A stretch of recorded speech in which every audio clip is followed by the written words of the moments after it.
Jalur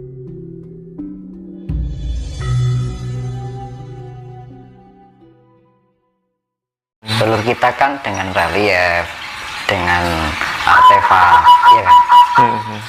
Kita harus membaca kembali, ya kan? Apa filosofi yang terkandung di dalam benda-benda itu? Cuman bedanya di sini dengan di sana bentuk tulisan, ya. Dan tulisan itu juga kita harus mengupas kembali bahwa leluhur zaman dahulu itu karena orang dahulu itu mempunyai daya seni yang tinggi, nuraninya tuh, nah, menciptakan sesuatu itu dengan sebuah kiasan-kiasan, walaupun itu diterapkan entah dari tulisan, entah itu dalam bentuk relief, kan gitu. Nah, terjebaknya dengan tulisan itu orang hanya copy paste, ya kan. Bedanya dengan orang yang membaca dengan relief. Makanya relief itu dibentuk dengan bahan batu, karena bahan batu itu tidak termakan zaman. Mau kehujanan, mau kepanasan, batu itu semakin lama semakin keras. Bukan lama. Ya. Tanah pun kalau semakin lama terpendam hingga, makanya kan daerah-daerah yang dulunya tanah hingga berjuta-juta tahun akhirnya membatu. Ya, tapi sama ada gunung itu sendiri. Makanya gunung-gunung purba itu jadi batu semua, karena sekian lamanya tanah yang bergumpal akhirnya terkontaminasi dengan suhu dan udara itu sendiri, akhirnya terbentuklah bebatuan. Makanya daerah yang berbatuan itu menghasilkan air mata yang banyak, mata air yang banyak. Nah, makanya untuk membaca suatu pengertian masa lampau atau dulu zaman dahulu, entah dari bentuk hias relief atau tulisan, itu bukan sesuatu yang misalkan kamu kayak kejadian Joko Buduk itu, ya kan, kamu bersihkan dia kan. Joko Buduk kan banyak budiknya gitu kan, nyuruh anak buahnya untuk membersihkan, dikiranya membersihkan orangnya, jebule bedanya kan gitu. Makanya kan kesalahpahaman dalam memahami sesuatu itu kan kita harus pakai rasa juga. Terus di dalam tulisan ada bahwa keluar dari dulunya di surga, akhirnya keluar dari surga, turun dari surga menerima penderitaan, itu adalah kiasan, ya kan. Nah, itu simbolisasi. Nah, pertamanya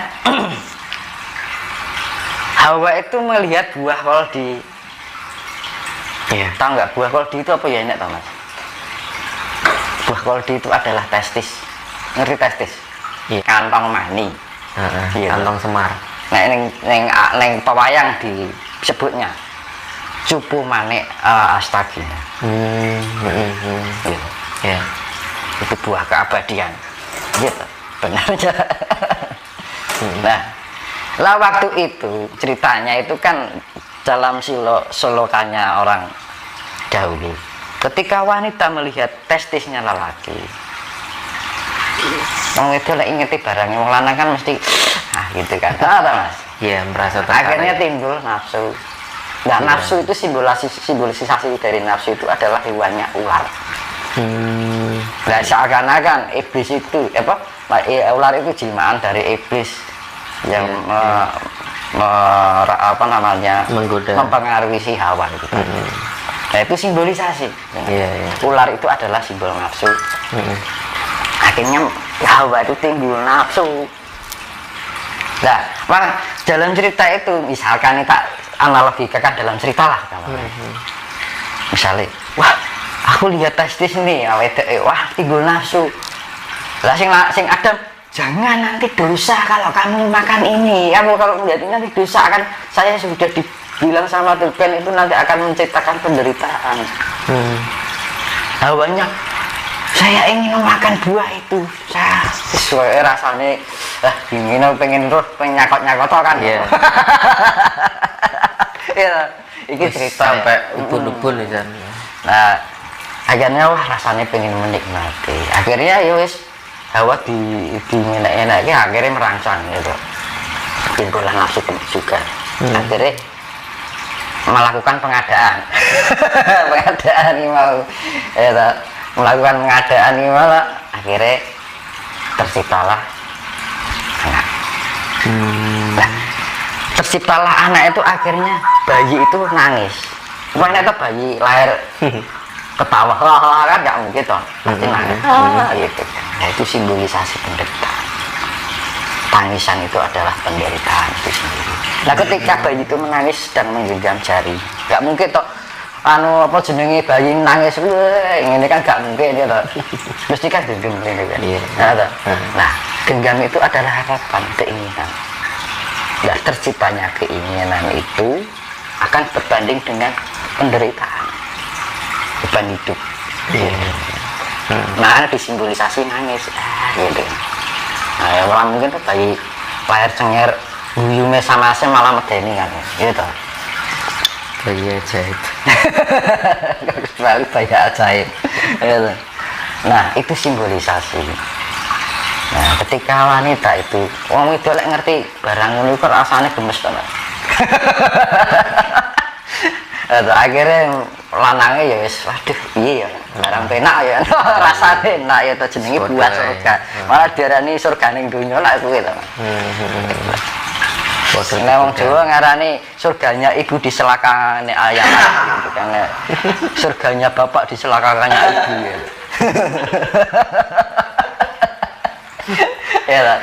Nah, akhirnya menikmati, waduh penak tenan ya jebule kan rasanya kan enak namanya buah surga. Simbolisasi itu buah keabadian yang rasanya enak. Akhirnya bisa menikmati rasa surga dunia ini tidak sudah, makanya kan ketika Hawa melihat itu seneng enak akhirnya jane Adam ini wis ngelek aja to. Iya. Udah anu. Enggak mengakibatkan harus dibilangi Gusti kok enggak. Wis pokoke pengen lho wis. Hawa digoda dengan ular sifat nafsu diri. Iblis tadi. Emang itu kan lebih ke sebenarnya terus karena Adam digoda oleh Hawa. Makanya kan zaman saiki kan diarani neraka ki sing akeh wong wedok daripada wong lanang. Zamane kan ngono to. Nek ada istilah kata seperti itu. Karena wong wedok itu kakek duding kan ngono. Kebanyakan seperti itu, kai gitu. Malah orang lelaki yang dituntut-tuntut harus melakukan tindakan mungkin ngrugek wong ora dipikir, sing penting aku iso ngopeni bojo kan. Nah, itu kurang adanya keseimbangan. Makanya kan harus ada keselarasan gitu kan. Iya. Untuk tercipta keharmonisan itu jangan terlalu banyak ini itu ya. Makanya wong anak ada istilah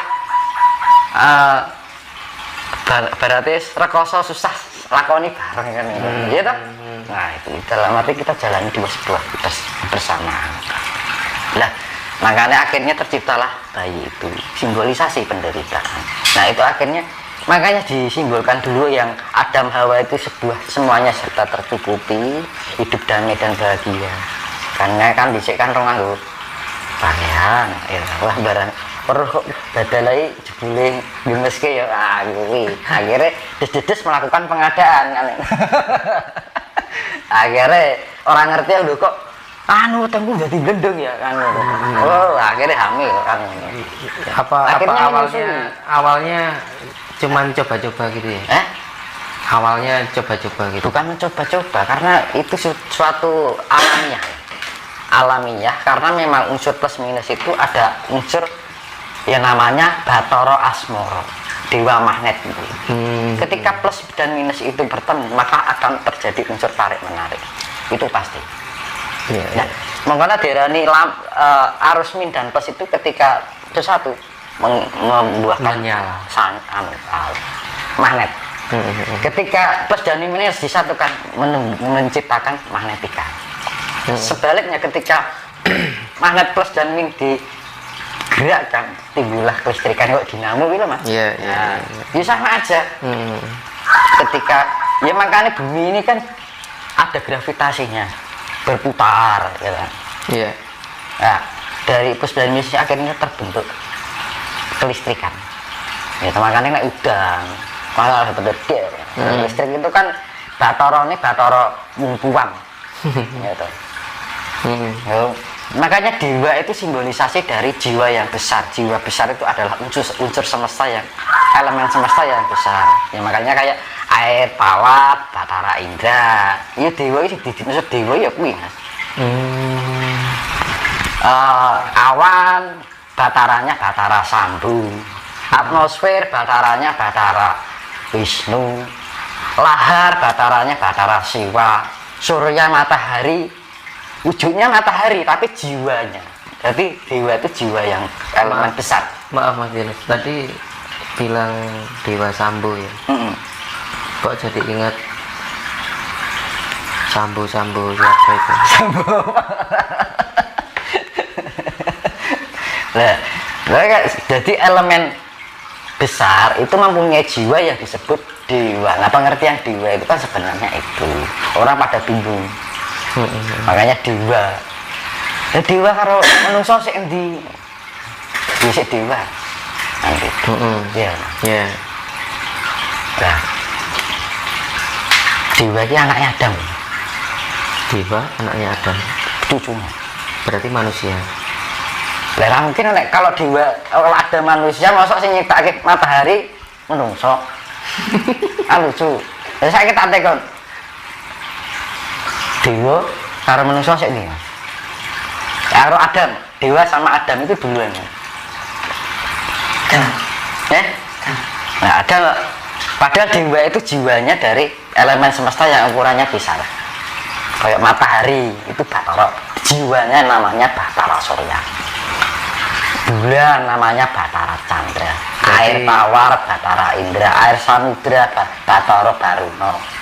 Putaran coklat roda bumi namanya Batara Cakra. Ya toh. Terus itu hanya sebutan terus atau dewanya magnet itu adalah Batara Asmara. Dewanya waktu itu namanya Batara Kala. Ya toh. Dewanya atmosfer itu Batara Wisnu. Dewanya api Batara Brahma. Dewanya awan Batara Sambu. Dewanya petir atau listrik ya. Kan listrik kan ada elemen besar yang namanya petir. Iya. Ya kan? Di diri kita juga ada listrik yang sifatnya kecil, jagat alit. Jarang jagat gede lah yo. Iya. Listrik yang ukurannya gede itu termasuk jagat gede. Itu yang namanya dewanya dewa wungkuan. Macam-macam. Batara Kartika yang namanya bintang-bintang. Bintang. Makanya dibilang wah di surga banyak bidadarinya ya bintang-bintang ini mau. Makanya jenenge Kartika lah wedok to. Iya. Gitu. Nek Surya mesti lanang, mosok ada jenenge wedok jenenge Surya kan. Gitu. Suryati. Nah Chandra itu bisa wedok bisa lanang kan itu. Karena bulan itu sifatnya laki dan perempuan. Iya. Kalau bintang itu sifatnya wanita. Lalu Kartika, makanya kan lalu Kartika boleh lanang, lucu kan. Gitu. Makanya ada yang laki. Ini nyeluk ora Kartika Mas, Kartiko.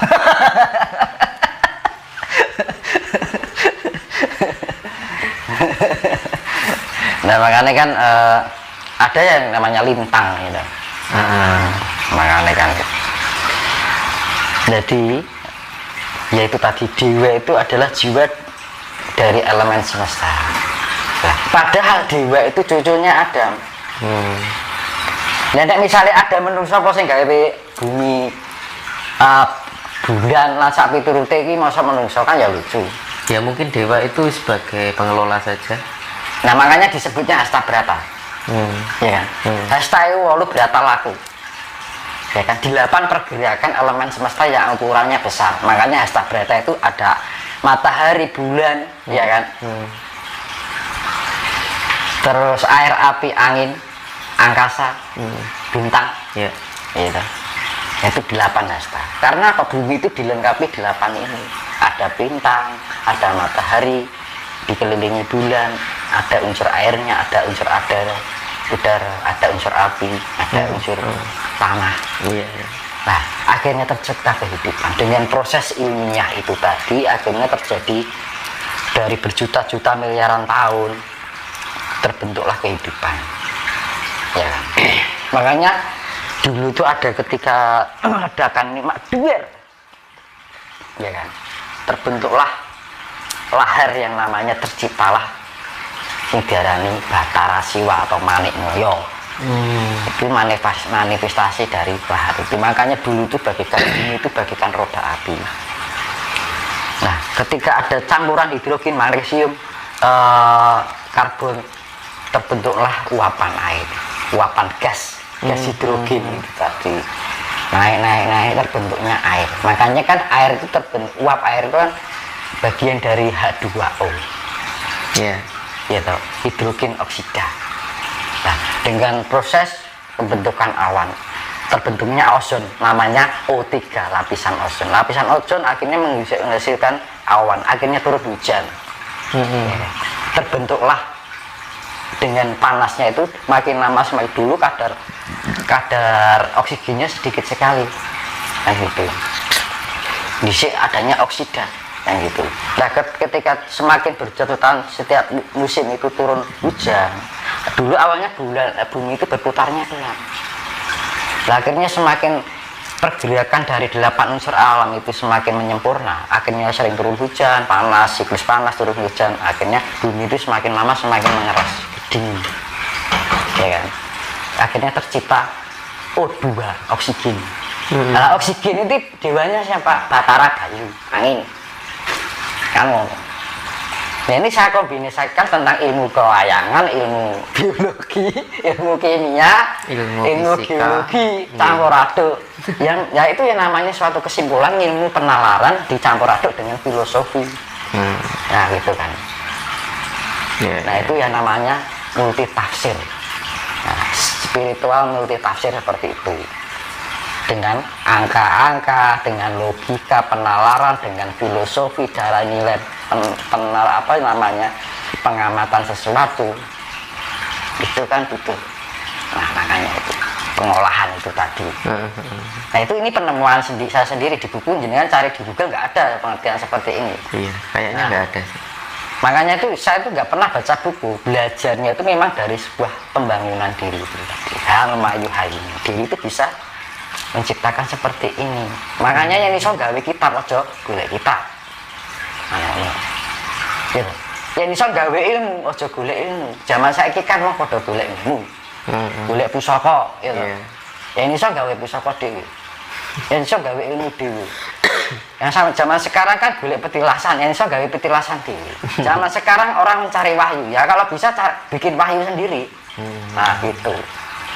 Orang dulu sama zaman kayak gitu, makanya dibilang zaman sekarang itu wolak-walik zaman wis tuti wanci ini balik marang zaman ini murni ini sesepuh biyen, kembali pada kemurnian, kembali yang selama ini sudah hilang nggak tahu kemana karena diselimuti oleh karsa-karsa yang terlalu merajai dunia. Nah, makanya saya kembalikan ke Adam Hawa itu tadi. Nah, Adam ini kalau di dalam pewayangan silsilahnya itu dari Adam Hawa punya anak yang namanya Nabi Syed. Kalau di pewayangan disebut Sang Yang Syed.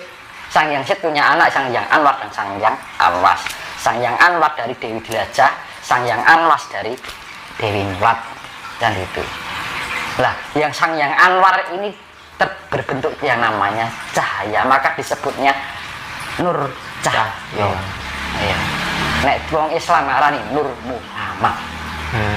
Gitu. Kalau di dalam bahasa sekarang ya namanya jiwa. Makanya jiwa itu abadi. Yang satunya punya anak ya namanya Sang Yang Anwas. Terbentuknya 4 materi,